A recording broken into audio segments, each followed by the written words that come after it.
سیدنا علی بن ابی طالب رضی اللہ تعالیٰ عنہ علیہ السلام کی بڑی بہن تھیں سیدہ ام ہانی سلام اللہ علیہا، جو نبی علیہ السلام کی کزن لگتی ہیں، مولا علی کی بڑی بہن ہے اور ایجڈ خاتون تھی، نبی علیہ السلام کی بہن ہی لگتی تھی، تو آپ ان کے پاس چلے جایا کرتے تھے۔ تو یہ حدیث سنن نسائی الکبریٰ کے اندر موجود ہے، ہم نے بلو کارڈ کے اندر اس حدیث کا ریفرنس بھی دیا ہوا ہے۔ ترمذی میں بھی روایت موجود ہے، لیکن ترمذی والی روایت جو ہے نا کمزور ہے، صحیح سند اس کی سنن نسائی الکبریٰ کے اندر ہے، ہمارے بلو کارڈ میں 19 نمبر کے اوپر یہ وظیفہ ہے، انٹرنیشنل نمبر کے مطابق 10680 10680 نمبر حدیث ہے۔ سیدہ ام ہانی کہتی ہیں یا رسول اللہ میں بوڑھی ہو گئی ہوں، لمبے وظیفے مجھ سے کوئی نہیں ہوتے، مجھے کوئی ایک وظیفہ ایسا بتا دیں جو میں کر لوں میرے لیے کفایت کرے۔ سر جو وظیفہ پھر لیا ہے نا مولا علی کی بہن نے، وہ ایسا وظیفہ ہے کہ مجھے ابھی تک اتنا تگڑا اور کوئی وظیفہ نہیں احادیث میں نظر آیا جس کی اتنی فضیلت ہو۔ آپ علیہ السلام نے فرمایا 100 دفعہ روزانہ سبحان اللہ پڑھ لیا کرو، تمہیں 100 غلام آزاد کرنے کا ثواب ملے گا۔ سر روزہ اگر آپ توڑ بیٹھیں تو ایک غلام آزاد کرنا پڑتا ہے، تو 100 روزوں سے بھی کے برابر یہ آپ سمجھ لیں۔ 100 دفعہ الحمدللہ پڑھ لیا کرو، تمہیں 100 گھوڑے اللہ کی راہ میں جہاد کے لیے بھیجنے کا ثواب ملے گا۔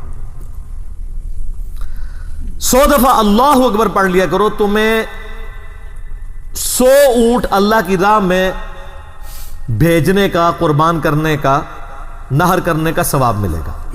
100 اونٹ، سر ایک اونٹ کی قیمت آلموسٹ 2-2.5 لاکھ روپے، کروڑوں روپے کا وظیفہ ہے جی، یہ ملینز آف ڈالرز کا یہ وظیفہ ہے فری میں۔ اور 100 دفعہ لا الہ الا اللہ پڑھ لیا کرو، یہ زمین و آسمان کے درمیان جتنا فاصلہ ہے اس کو ثواب سے بھر دے گا۔ سر لا الہ الا اللہ کے پھر برابری کون کر سکتا ہے؟ وہ حدیث بطاقہ ہے نا، کاغذ کے پرزے والی حدیث جامع ترمذی میں، کہ ایک شخص کے 99 دفاتر گناہوں کے کھولے جائیں گے اور نامہ مال تل رہا ہوگا تو اللہ تعالیٰ فرمائے گا میں کسی کے ساتھ ناانصافی نہیں کرتا۔ دوسری طرف ایک کاغذ کا ٹکڑا ڈالا جائے گا جس پہ لا الہ الا اللہ لکھا ہوگا، وہ شخص کہے گا یہ ایک ٹکڑا کیا کر سکتا ہے، بس وہ رکھنے کی دیر ہوگی وہ پڑھنا بھاری ہو جائے گا۔ اللہ کے نام سے تو وزنی کوئی چیز نہیں ہو سکتی، اسے کہتے ہیں کاغذ کے پرزے والی حدیث، اس کے لیے جنت کا حکم ہو جائے گا۔ لا الہ الا اللہ کا مقابلہ نہیں ہے۔ تو یہ 4 وظیفے ہیں، سبحان اللہ، الحمدللہ، اللہ اکبر، لا الہ الا اللہ۔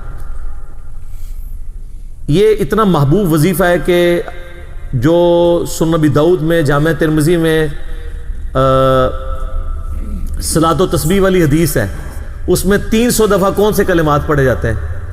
یہی سبحان اللہ والحمد للہ ولا الہ الا اللہ واللہ اکبر، بس اتنا ہی پڑھنا ہوتا ہے۔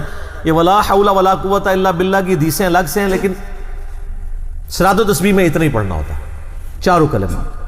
حتیٰ کہ صحیح مسلم میں حدیث ہے، نبی علیہ السلام نے فرمایا یہ 4 کلمات مجھے ہر اس چیز سے بڑھ کر محبوب ہیں جن پہ سورج طلوع ہوتا ہے، یعنی دنیا اور جو کچھ دنیا کے اندر ہے اس سے بڑھ کر مجھے یہ چیز محبوب ہے کہ میں یہ 4 کلمات کہہ لوں، سبحان اللہ والحمد للہ ولا الہ الا اللہ واللہ اکبر۔ اور صحیح مسلم کی ایک اور حدیث ہے کہ نبی علیہ السلام نے فرمایا اللہ تعالیٰ کو اس سے بڑھ کر کوئی اور کلمات محبوب نہیں ہے، اور یہ حصہ بخاری میں بھی ہے اس کا، اور اس میں اللہ تعالیٰ کی طرف سے کوئی پابندی نہیں ہے، تم ان کی ترتیب بھی بدل سکتے ہو، یعنی سبحان اللہ کے بعد آپ اللہ اکبر پڑھ لیں، پھر لا الہ الا اللہ، کوئی فرق نہیں ہے۔ یہ ایک اوپن چیز ہے، آپ یوں بھی کر سکتے ہیں کہ پہلے 100 دفعہ پڑھ لیں سبحان اللہ سبحان اللہ سبحان اللہ، الحمدللہ الحمدللہ الحمدللہ، اللہ اکبر، کیونکہ را کو پھر لام سے ملائیں گے، اللہ اکبر اللہ اکبر اللہ اکبر، لا الہ الا اللہ لا الہ الا اللہ لا الہ الا اللہ۔ اور یوں بھی پڑھ سکتے ہیں، وہ زیادہ بہتر ہے، سبحان اللہ والحمد للہ ولا الہ الا اللہ واللہ اکبر، کیونکہ اکبر پہ وقف کریں گے، ورنہ یہ سبحان اللہ تو الحمدللہ ہی پڑھ نہیں سکتے آپ، کیونکہ الحمدللہ الحمدللہ الحمدللہ بنے گا کانٹینیوس، جیسے اللہ اکبر اللہ اکبر اللہ اکبر بنتا ہے، تو وقف کرنا پڑے گا سوائے سبحان اللہ کے۔ سبحان اللہ یہ تو پڑھ سکتے ہیں، لیکن الحمدللہ کو الحمدللہ الحمدللہ وقف کرنا پڑے گا. اللہ اکبر اگر ملائیں گے تو اللہ اکبر، اللہ اکبر، را کو لام سے، تو اس کی بجائے اتنی مشکل میں نہ پڑھیں. سبحان اللہ والحمد للہ ولا الہ الا اللہ واللہ اکبر، ایک تسبیح پڑھ لے، چاروں وظیفے 100 دفعہ ہو جائیں گے. کیونکہ نبی علیہ السلام نے اجازت دے دی ہے نا، آگے پیچھے دائیں بائیں کچھ بھی کر سکتے ہو. اور یہ ترتیب تو صلاۃ و تسبیح میں موجود ہے. نبی علیہ السلام نے کلمات پڑھے بھی ہیں. آپ کو پتہ ہے تبلیغی جماعت والے 3 وظیفے بتاتے ہیں. ویسے بڑی سمجھداری سے ہی کسی نے وہ ڈیوائز کیے ہیں. 100 دفعہ وہ یہ بتاتے ہیں سبحان اللہ والحمد للہ ولا الہ الا اللہ واللہ اکبر. وہ ساتھ وہ بھی بتاتے ہیں ولا حول ولا قوت الا باللہ، وہ بھی پڑھ سکتے ہیں. وہ بھی صحیح بخاری میں رات کو اٹھتے وقت کی دعا ہے. العلی العظیم تک بھی پڑھ سکتے ہیں، وہ ابن ماجہ میں موجود ہے. میرا ایک یوٹیوب پہ کلپ ہے 6 کلموں کا ثبوت، تو میں نے بتایا 4 کلمے ثابت ہیں، 2 مولویوں کے لکھے ہوئے ہیں، آخری والے جو ہیں. تو بلکہ وہ میرا بیٹا تو وہ اس کے وہ کورس میں آیا تو اس نے وہ 2 یاد ہی نہیں کیے. تو اس کو ماں کہہ رہی یاد کرو، کہتی وہ کہتا ثابت ہی نہیں ہے تو کیوں ساری یاد کرو. ہم ریکویسٹ کریں گے، ہمارے پاس بھی وہ کورس اسلامیات کا جو ہے نا اس کو ریویو کرنے کے لیے بھیجا ہوا ہے ہماری اکیڈمی میں انہوں نے. تو ہم اس میں ان کو ریکویسٹ کریں گے کہ یہ آخری 2 کلمے نکال دیں، پہلے 4 کلمے ثابت ہیں.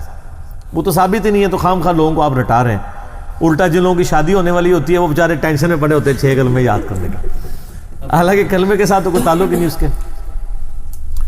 تو یہ جو صلاۃ و تسبیح کے اندر بھی پڑھا جاتا ہے، لیکن اس میں لا حول ولا قوت الا باللہ نہیں. وہ تو لادہ سے بخاری مسلم میں حدیث ہے کہ جنت کے خزانوں میں سے ایک خزانہ ہے لا حول ولا قوت الا باللہ. تو آپ پڑھنا چاہتے ہیں ضرور پڑھیں. اس میں وظیفے کے طور پہ آپ پوری تسبیح اس کی پڑھ لیں بے شک. تو تبلیغ جماعت والے یہ بتاتے ہیں 100 دفعہ درود شریف بتاتے ہیں اور 100 دفعہ استغفار بتاتے ہیں. تو بہت انٹلیکچوئل چیز ہے. یہ وظیفہ اتنا کمال ہے کہ آپ کے ہر فرض نماز کے بعد یہ وظیفہ نبی علیہ السلام نے مشروع کیا ہے. مسلم شریف میں حدیث ہے ہر فرض نماز کے بعد یہ وظیفہ پڑھنے والا کبھی نامراد نہیں جاتا. 33 دفعہ سبحان اللہ، 33 دفعہ الحمدللہ اور 34 دفعہ اللہ اکبر. اور ایک حدیث میں ہے مسلم شریف کی کہ جو پڑھے 33 دفعہ سبحان اللہ، 33 دفعہ الحمدللہ، 33 دفعہ اللہ اکبر اور 100 کا عدد پورا کرنے کے لیے پڑھ لے لا الہ الا اللہ وحدہ لا شریک لہ لہ الملک ولہ الحمد وہو علی کل شیء قدیر. 100 کا عدد اس سے بھی پورا کر سکتے ہیں اور 100 کا عدد اللہ اکبر کہہ کے بھی پورا کر سکتے ہیں. تو اس کے سارے گناہ معاف کر دیے جائیں گے اگرچہ سمندر کی جھاگ کے برابر ہی کیوں نہ ہو. لیکن وہ صغیرہ گناہ، کبیرہ گناہ صرف توبہ سے معاف ہوتے ہیں. وہ صحیح مسلم میں حدیث ہے کہ اگر بڑے گناہوں سے بچا جائے تو ایک جمعے سے دوسرا جمعہ، ایک رمضان سے دوسرا رمضان اور ایک نماز سے دوسری نماز درمیان کے گناہوں کا کفارہ بن جائے گی.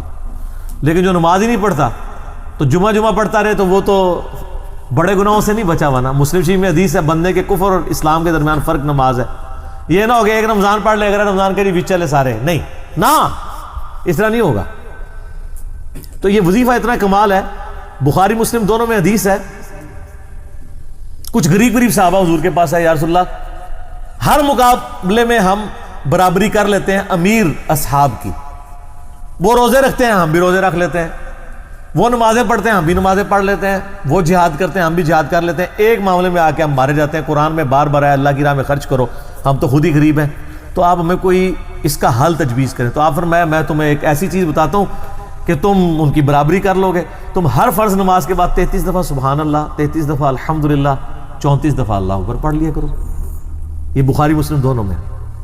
کچھ دنوں کے بعد پھر وہ حاضر ہوئے، یا رسول اللہ وہ تو امیر صحابہ کو بھی پتہ چل گیا، وہ بھی یہی کچھ پڑھ رہے ہیں. اب ہم کیا کریں؟ تو اسی تک لو جناب، تو اسی گرین کارڈ دے بلو کارڈ دے چکر پہ ہو، دنیا دے آخرت کے نہیں. صحابہ کرام آخرت کے بلو اور گرین کارڈ کی بات کرتے تھے.